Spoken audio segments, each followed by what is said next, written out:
السلام عليكم ورحمة الله وبركاته.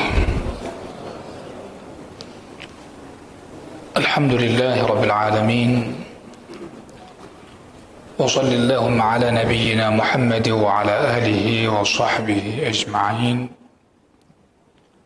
ومن سار على نهجه إلى يوم الدين. أما بعد، اللهم لا علم لنا إلا ما علمتنا إنك أنت العليم الحكيم.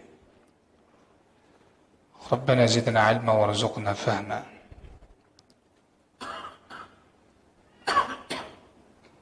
Hadirin jemaah Masjid Baitur Rahman yang saya muliakan, syukur kepada Allah Subhanahu wa taala, kembali kita bertemu di Majlis Riyadhus Shalihin, kitab yang disusun oleh Imam An-Nawawi rahimahullah ta'ala, akan hadis-hadis di dalamnya. Kita masih membicarakan awal bab at-taqwa, yang berbicara tentang ketakwaan. Pada pertemuan yang lalu kita telah membacakan ayat-ayat yang berkaitan dengan keutamaan taqwa dan perintah taqwa. Ayat yang terakhir kita bacakan adalah surah Al-Anfal ayat 29, yang mana Allah Subhanahu wa ta'ala mengatakan, Ya ayyuhalladzina amanu in tattaqullaha yaj'al lakum furqana wa yukaffir 'ankum sayyi'atikum wa yaghfir lakum wallahu dzul fadlil 'azim. Di ayat tersebut terdapat 3 pelajaran inti yang bisa kita sampaikan secara umum. Yang pertama, faedah yang pertama dari taqwa itu adalah yaj'al lakum furqana. Allah Subhanahu wa ta'ala akan menjadikan bagi kalian sesuatu yang bisa kalian membedakannya antara hak dan batil.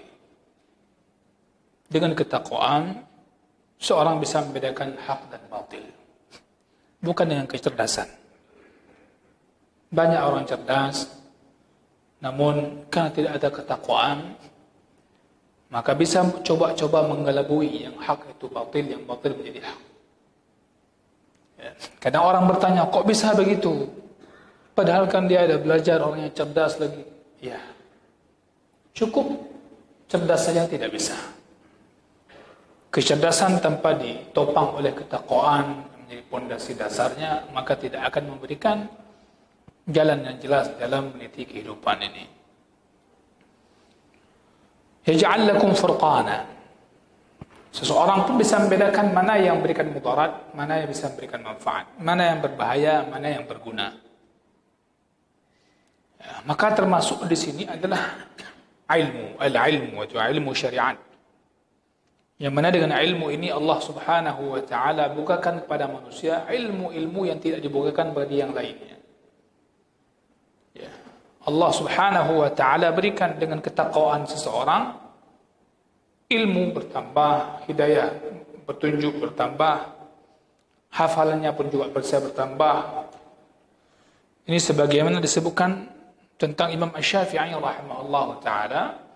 Beliau mengatakan, syakautu ila waqi'in سوء حفظي فأرشدني إلى ترك المعاصي وقال اعلم بأن العلم نور ونور الله لا يؤتاه عاصي. Ya, beliau mengadu kepada Waqi' rahimahullah ta'ala tentang buruknya hafalanku, kata beliau. فأرشدني إلى ترك المعاصي. Maka sang Waqi' guruku menunjukkan aku, membimbing aku untuk meninggalkan maksiat-maksiat. Waqal, dan beliau mengatakan, i'lam, ketahuilah olehmu bi annal ilma nurun, bahwasanya ilmu syariat ini cahaya, nur. Wa nurullahi la yu'tahu 'asi. Dan cahaya Allah ini tidak diberikan bagi mereka pelaku maksiat. Apa hubungannya dengan taqwa? Kita sudah sampaikan di awal pertemuan, definisi taqwa adalah, kalau dalam bahasa Aceh, pubuk turuh PJO tegah. Pubut suruh PJO tegah. Melakukan apa yang diperintah, meninggalkan dan menjauhkan apa yang dilarang. Sudah barang pasti seseorang itu makin bertambah ilmunya, ya, tentu makin bertambah pengetahuannya. Dengan ilmu syariat, dia makin bertambah ilmunya, makin bertambah pengetahuannya. Dan dia pun makin bertambah pemahamannya, bisa membedakan mana hak dan mana batil, mana yang berguna, mana yang berbahaya. Begitu juga termasuk di dalamnya ini, yaj'al lakum furqana. Allah Subhanahu wa taala memberikan kepada orang tersebut sesuatu yang namanya pemahaman. Allah Subhanahu wa taala buka pemahaman kepada orang tersebut. Ya. Karena takwa ini menjadi sebab, dikatakan anna taqwa sababun liquwwatil faham. Ketakwaan seseorang ini menjadi sebab kuatnya pemahaman seseorang terhadap agama ini. Wa quwwatul faham, dan kekuatan pemahaman ini bisa didapatkan dan bertambahnya ilmu. Maka engkau melihat misalnya seseorang, dua orang laki-laki yang kedua-duanya menghafal satu ayat dari kitab Allah Subhanahu wa taala. Dia menghafal satu ayat yang sama dari kitab Allah Subhanahu wa taala. Yang satu, dia bisa mengeluarkan 3 hukum dari satu ayat tersebut. Bahkan yang satu lain, kawannya satu lagi bisa mengeluarkan 4, 5, 6 sampai 10 atau lebih, sesuai dengan pemahaman yang Allah Subhanahu wa taala berikan kepada dia. Maka kita lihat, ini merupakan semua adalah di antara fadilah. Ya. Taqwa juga sebab bertambahnya pemahaman seseorang terhadap agama dan syariat ini. Termasuk di dalamnya berbicara bab firasat. Firasat. Annallaha, bahwasanya Allah Subhanahu wa taala memberikan bagi orang yang bertakwa itu firasat. Ya. Yang mana dia bisa membedakan di antara orang dengan orang. Firasatnya tajam. Dengan sekadar dia melihat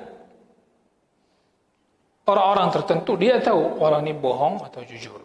Firasat, bukan dia tahu gaib, tapi Allah berikan firasat.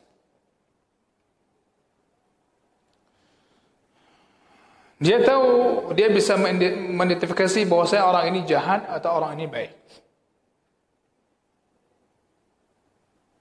Bahkan dia kadang bisa memberikan sebuah hukum kepada seseorang untuk menilai seseorang tersebut walaupun dia belum pernah bergaul keseharian dengannya, dengan sejumlah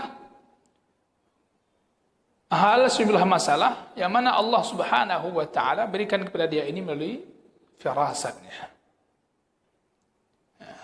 Maka orang sering mengatakan firasatnya tajam. Bukan berarti dia tahu yang gaib, tapi Allah memberikan dia satu firasat, ketajaman firasatnya.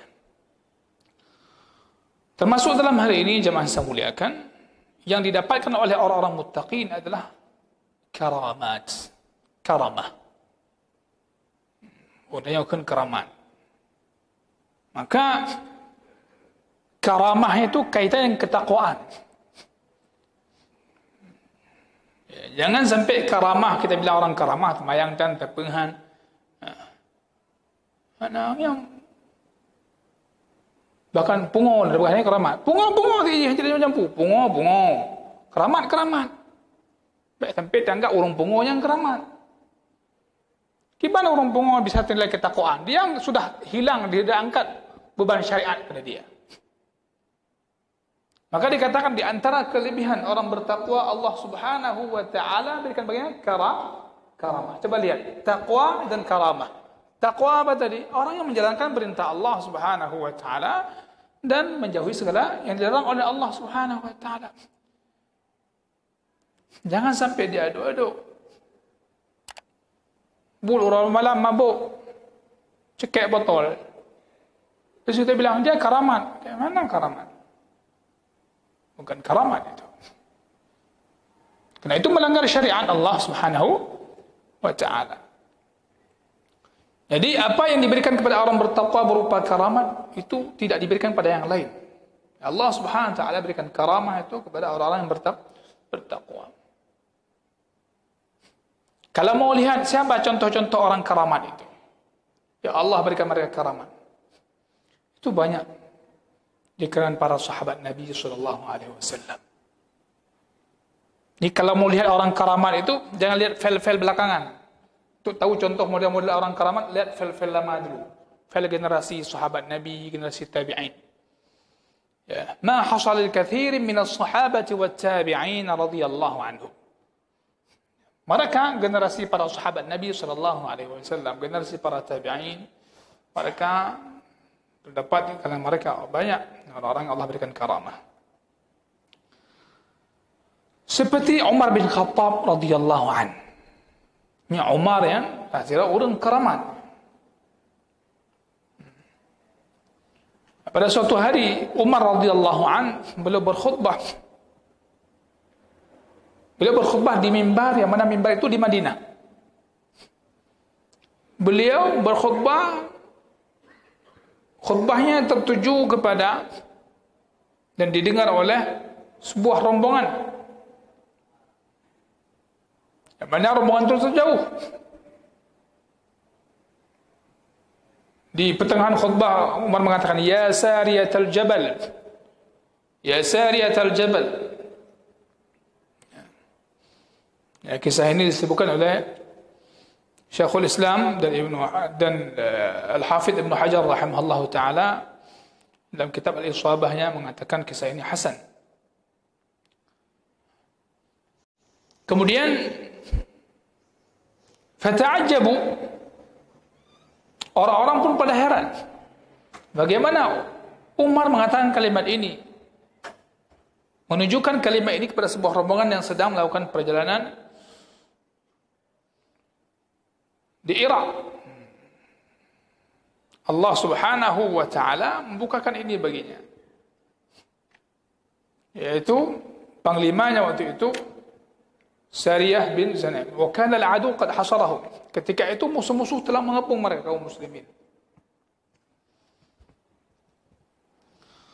Maka Allah Subhanahu wa taala membuka ini kepada Umar radhiyallahu anhu. Bagaimana kondisi rombongan itu? Seakan-akan Umar radhiyallahu anhu nampak jelas di hadapan mata beliau tentang keadaan rombongan tersebut.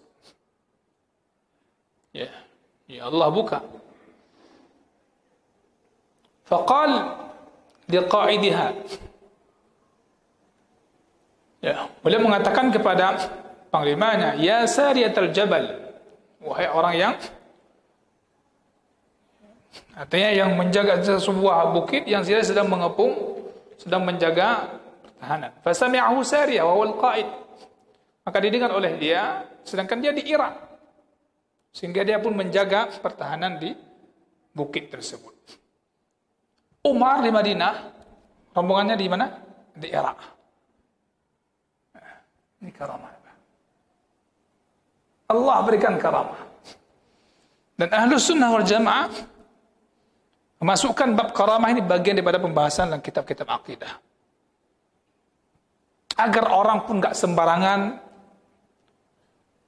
memberikan sebuah statement tentang karamat. Ya. Jemaah yang saya muliakan, ini semua bagian daripada buah ketakwaan kepada Allah Subhanahu wa taala.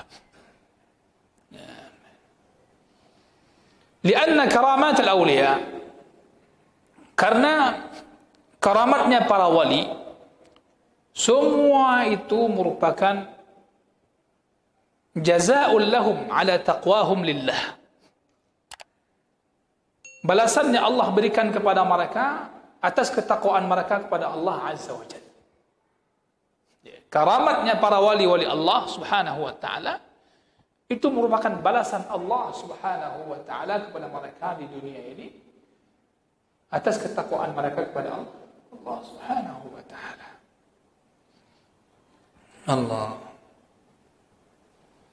Falmuhim, Yang ingin kita sampaikan dari poin ini adalah di antara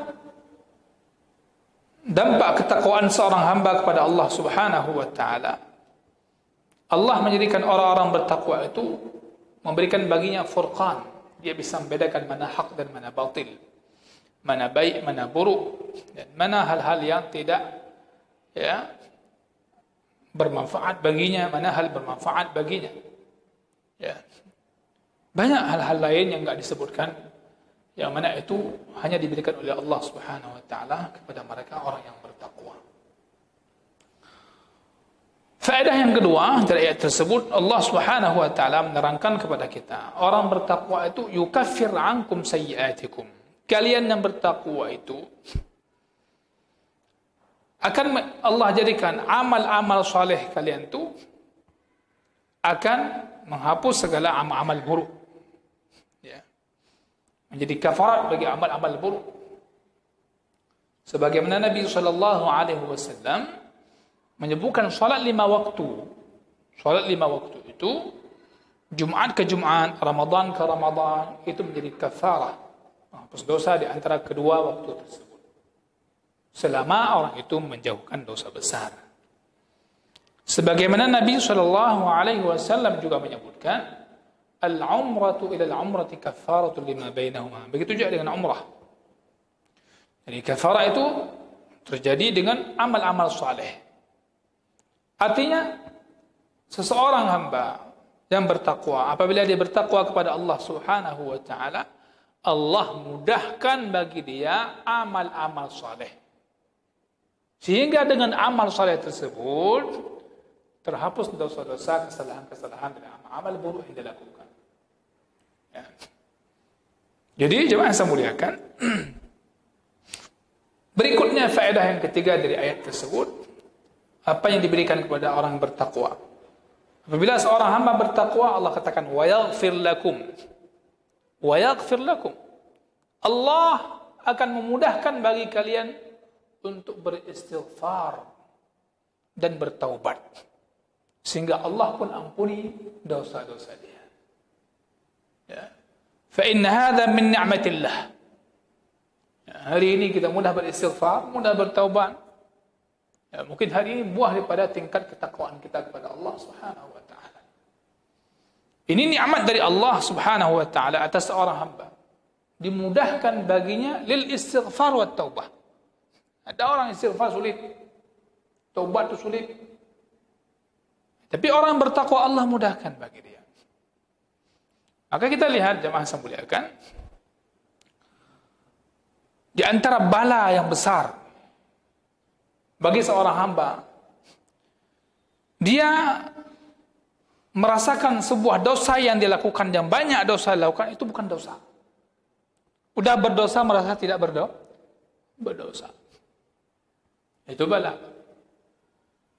Sehingga dia terus menerus di atas perbuatan dosa tersebut. Dia berdosa, tapi menganggap dirinya, mengira dirinya tidak berdosa. Ini masalah. Ini masalah. Ada masalah dengan hatinya. Artinya masalah dengan hatinya, masalah dengan ketakwaannya. Karena ketakwaan dimulai dari hati. Ini yang kata Rasulullah sallallahu alaihi wasallam, at-taqwa hahuna. At-taqwa hahuna. At-taqwa hahuna. Berdosa tapi merasa enggak berdosa. Itu masalah. Ini orang-orang yang disebutkan orang yang merugi. Qul hal nunabbi'ukum bil akhsarina a'mala alladhina dhalla sa'yuhum fil hayatid dunya wa hum yahsabuna annahum yuhsinuna sun'a. Al-Kahfi 103. Dia berbuat, tapi semua amal-amal itu adalah yang dilakukan merupakan akumulasi yang menunjukkan dia seorang yang rugi dengan amalan-amalannya. Karena dia mengira sudah berbuat amal yang paling bagus. Ya.